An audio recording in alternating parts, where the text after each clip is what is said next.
के विमुक्त आदिवासी सहयोग समिति महाराष्ट्र राज्य की तरफ से संवाद यात्रा 2022 मुंबई में हुई आयोजन। इस आयोजन में महाराष्ट्र के मुख्यमंत्री एकनाथ शिंदे रहे नदारद। देखिए खबरें आज भी के लिए मुंबई ब्यूरो रिपोर्ट।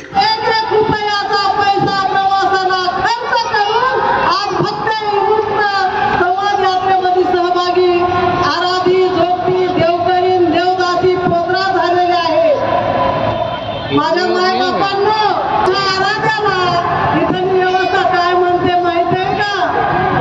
अहो तुम्ही अंधश्रद्धा करता, तुम्ही दगडातल्या देवाला पूजता, पण एका व्यवस्थेनं लक्षात घेतलं पाहिजे की जे त्या दगडात कोरलेले आहेत ते आमचे पूर्वज आहेत, तेही त्या काळचे महापुरुष होते।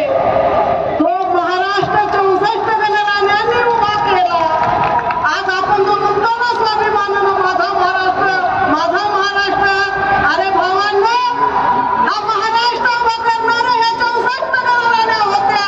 त्या काळामध्ये मूर्तिकार नव्हते, त्या काळामध्ये चित्रकार नव्हते, त्या काळामध्ये त्या 64 गणराज्यांनी मूर्ती बनवण्याचं काम या महाराष्ट्राला उत्पन्न करून दिलं। चित्र काढण्याची संधी, चित्र काढणं सुद्धा या भात खातो हे धान्य निर्मिती करण्याचं सुद्धा उत्पन्न करण्याचं काम माझ्या 64 गणराज्यांनी केलेलं आहे। त्याच रेणुका, तुळजाई, भूपतमाय, माहेश्वरी, लक्ष्मी ह्या आमच्या पहिल्या महापूर्वज होत्या। म्हणून आजही आम्ही बोलतो, खरे जर लोकसंस्कृतीचे वाद असतील तर पोकळ देवकरी आहे आणि महाराष्ट्र शासनानं खऱ्या कलावंतांना कलावंताचं मानधन दिलं पाहिजे, झाली पाहिजे। हा आमचा संघर्ष इथं थांबणार नाही। आम्ही अजिबात कोणाच्या आमिषाला बळी पडणारे माणसं नाहीत, कोणाच्या आमिषाला बळी पडणारे माणसं नाहीत। जगण्याची मरण्याची भीती नाही रे आम्हाला, जगण्याची मरण्याची भीती नाही रे आम्हाला। 4 दिवस जगू मंत्री साहेब, 4च दिवस जगू, पण या इथल्या व्यवस्थेला येणार आमच्या दोन मागण्या मान्य नाही होणार आहे। या इथल्या व्यवस्थेला येणाऱ्या इलेक्शन मध्येच जागा दाखवून देऊ। हे मी गुन्हेगार संघर्ष समिती व भटक्या विमुक्त संवाद यात्रेच्या निमित्तानं तुम्हाला आव्हान करते। ही पोटाची खळगी भरण्यासाठी आज आपण अनेक जाती अंताचे लोक आहोत। आपल्याला संवाद यात्रा है, क्या कहेंगे? सीएम साहब यहाँ पे नदारद है। भटके विमुक्त आदिवासी संयोजन समिति महाराष्ट्र राज्य, इनकी ओर से 28 अगस्त से ये यात्रा शुरू हुई थी। करीबन 5 किलोमीटर चलकर ये यात्रा की समाप्ति का आज प्रोग्राम हमने मुंबई में रखा था और हमें उम्मीद थी कि हमारे जो सीएम साहब है वो आएंगे, हमारे जो समुदाय के लोग हैं उनको एड्रेस करेंगे, लेकिन बहुत सारे प्रोग्राम होने की वजह से उन्होंने इस प्रोग्राम को समय नहीं दिया। लेकिन उन्होंने शिष्टमंडल को बुलाया था, उसमें से हम 5 लोग जाकर आए, लेकिन उसमें भी दुर्भाग्य की बात है कि 5 में से 2 हमारी मदारी समूह और बेलदार समूह की जो महिला है वो मंत्रालय पहुंच नहीं पाई क्योंकि उनके पास आधार कार्ड नहीं था।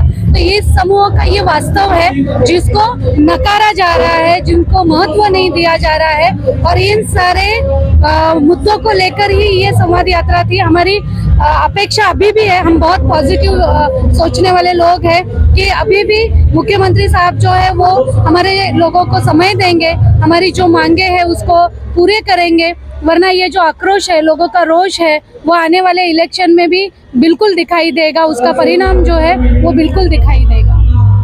ये ध्यान देते हैं, लेकिन आपके जो आदिवासी समाज के लोगों के ऊपर ध्यान नहीं दे रहे, कैसे तर यामध्ये असं झालंय की जे लाडकी योजना काढली, योजना येतात जातात आणि योजनेचं उत्पत्ती होत राहते। महाराष्ट्र शासनाकडे विविध निवेदन वगैरे जातात आणि त्या निवेदनाप्रमाणे ही योजना निघतात, परंतु आमच्या समाजाकडे ज्या योजना काढतात त्या योजनेसाठी डॉक्युमेंट असणं खूप गरजेचं आहे। जसं की आता जातीचं प्रमाणपत्र आहे, त्याला 1950 चा पुरावा लागतो, पण आमच्या भटकंती जातीमध्ये जातीचं प्रमाणपत्रच नाही, तर त्या योजना मिळणार कशा?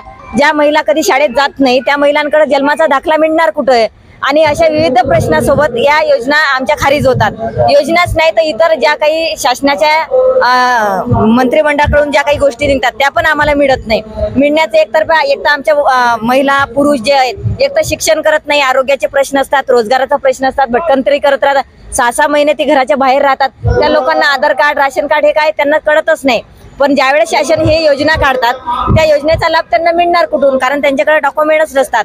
शासनाच्या विविध योजना येऊन त्या उपयोग कशाला, मग त्या शासनाने त्या लोकांपर्यंत त्या योजना पुरवायला पाहिजे। घरकुल योजनेसाठी घराचा आठ नाही आहे, घराखालची जागा त्यांच्या नावे नाही आहे, घरकुलमध्ये यादीमध्ये नाव आलं परंतु त्या नावासाठी ते जागा तर लागेल ना, पण ती जागाच नावावर नाही, अतिक्रम लोकांनी काढलं सरकार, कारण सरकारने पूर्ण अख्ख्या आयुष्यामध्ये त्यांचं काय केलंय की त्यांच्यावर ढब्बा लावून दिलेला आहे की हे गुन्हेगार जमात आहे।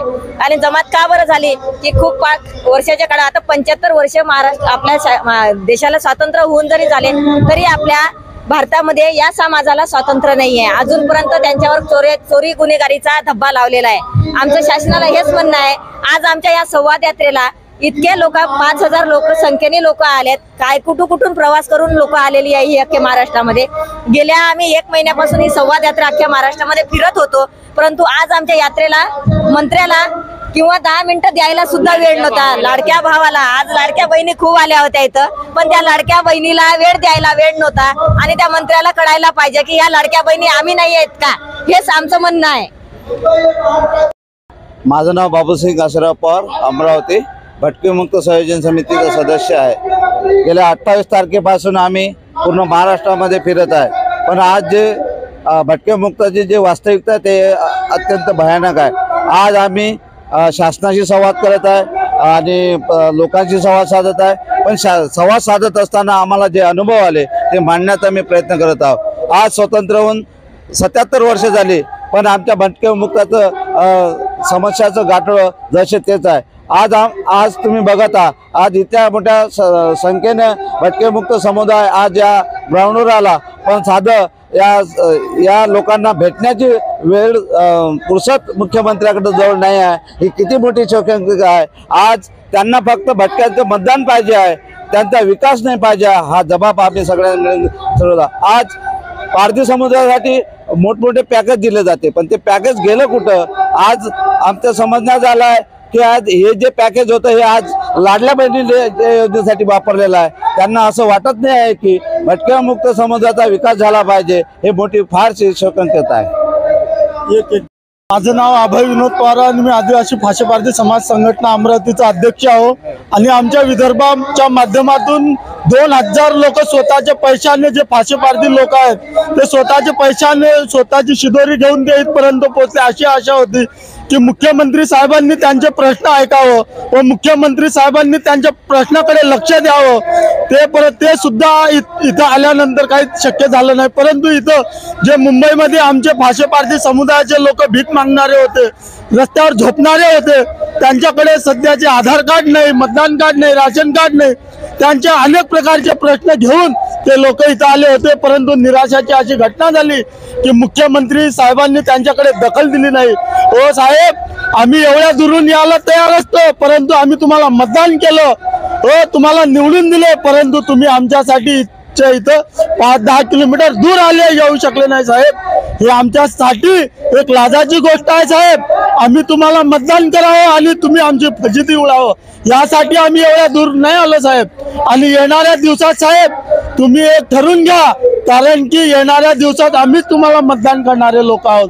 आमचे प्रश्न खूप गंभीर आहे, आमचे मोठे प्रश्न नाही, अन्न वस्त्र निवारा, आम्हाला स्वतः राहण्यासाठी जागा नाही, रस्त्यावर आम्ही झोपतो, भीक मागून खातो, शिकार करून खातो। त्या शिकारावर बंदी तुम्ही आणली साहेब। आम्ही ज्या अतिक्रमणच्या जमिना काढलेल्या कसलेल्या होत्या साहेब ते सुद्धा तुम्ही जप्त करून घेतल्या साहेब। आमच्या हक्काचे आठ तुम्ही नाही दिले साहेब। आम्हाला घरकुल योजनेचे जे पारधी पॅकेज मधून योजना होती, घरकुल लोकांना देत होते, ते सुद्धा साहेब तुम्ही आमच्या बजेटचे पैसे लाडकी बहीण मध्ये टाकले साहेब। आदिवासी डिपार्टमेंटचे जे एसटी लोकांचे पैसे होते ते वेगवेगळ्या योजनेमध्ये टाकत आहे साहेब। तुम्ही लाडकी बहीण योजना राबवा साहेब, परंतु साहेब आमच्या भटका विमुक्त आमच्या फाशीपारधी समुदायाकडे साहेब स्वतःचं पहचान पत्र नाही, आम्ही या देशाचे नागरिक नाही का साहेब? आमच्याकडे ते कागदपत्र सुद्धा नाही साहेब. तुमच्या मंत्रालयामध्ये येताना साहेब तुम्ही आधार कार्ड मागता, परंतु जेव्हा तुम्ही योजना राबवता तेव्हा त्या कागदपत्राची आट लावता साहेब. आमच्याकडे कागदपत्र सुद्धा नाही साहेब. हो साहेब, आम्ही फाशे पारधी समुदायाचे लोक बांद्रामध्ये तुमच्या घराच्या समोर भीक मागतो साहेब. आम्ही मंत्रालयामध्ये भीक मागतो साहेब. आम्ही पनवेलच्या नाक्यावरून काम करून जगतो साहेब. आम्हाला रोजगार नाही. तुम्ही विविध प्रकारच्या योजना राबवता साहेब, परंतु भटका विमुक्त 5000 लोक इथं येऊन त्यांच्या हक्काचे प्रश्न मांडत होते साहेब. आम्ही निवेदन तयार करून दिले साहेब, तरी सुद्धा तुम्ही आमची दखल घेतली नाही साहेब. आम्ही आमदार निवडून दिले साहेब. रविभाऊ राणा आले साहेब, त्यांनी आश्वासन दिलं आम्ही तुमचे प्रश्न लावू, आम्ही बघू साहेब की तुम्ही आमच्या समुदायाचे प्रश्न जोपर्यंत सोडत नाही साहेब तोपर्यंत आम्ही तुमच्याकडे लक्ष देणार नाही साहेब. हे लिहून घ्या साहेब. येणाऱ्या दिवसात तुम्हाला दाखवून देऊ की आम्ही फाशे पारधी समाज, आमचा भटका विमुक्त समाज तुम्हाला दाखवून देणार आहे की आम्ही हे लोक आम्हीच मतदान करणारे तुम्हाला आम्हीच देतो आणि आमच्या ताटाचा वाटा तुम्ही हिसकून घेता साहेब. हे तुम्हाला दाखवून देऊ साहेब आम्ही. पपिता इसू माडवे, मी यवतमाळ जिल्ह्यातून आले आहे. काय आता इथे संवाद यात्रा आता काय तुमची अपेक्षा होती? आमची हे अपेक्षा होती की ह्या संवाद यात्रेमधून आम्हाला ह्या पारधी समाजासाठी आम्हाला काहीतरी मिळेल. आमचा जो पॅकेज आहे, पारधी पॅकेज जे लाडकी बहीण मध्ये वाटला गेला आहे, तो आम्हाला न विचारता काऊन वाटला. आम्हाला हे विचारायचं होतं मुख्यमंत्रीला, कारण का आमचं पॅकेज आमच्यापर्यंत आलं पाहिजे होतं. 10 वर्ष आमचे पैसे आम्हाला वाटप होत नाही आणि आमचा पैसा लाडकी बहिणीला वाटून दिला. आणि त्यांची पगार, मुख्यमंत्र्याची पगार कुठे आहे, प्रधानमंत्रीची पगार कुठे आहे? आमची भिकाऱ्याची पगार लाडक्या बहिणीला वाटली आणि त्यांची पगार ते खात आहे. आम्ही काय करायला पाहिजे? आमच्या मुलांना शिक्षण देणं, आम्ही भिकच मागत राहायचं का? आम्ही आता पण 75 वर्ष भीक मागली, आता आमची भीकच मागायची पाळी नाही आली पाहिजे, यासाठी आम्ही इथे आलो होतो. पण मुख्यमंत्र्यांनी आम्हाला चाट दिली, आम्ही त्यांना चाट देऊ. धन्यवाद.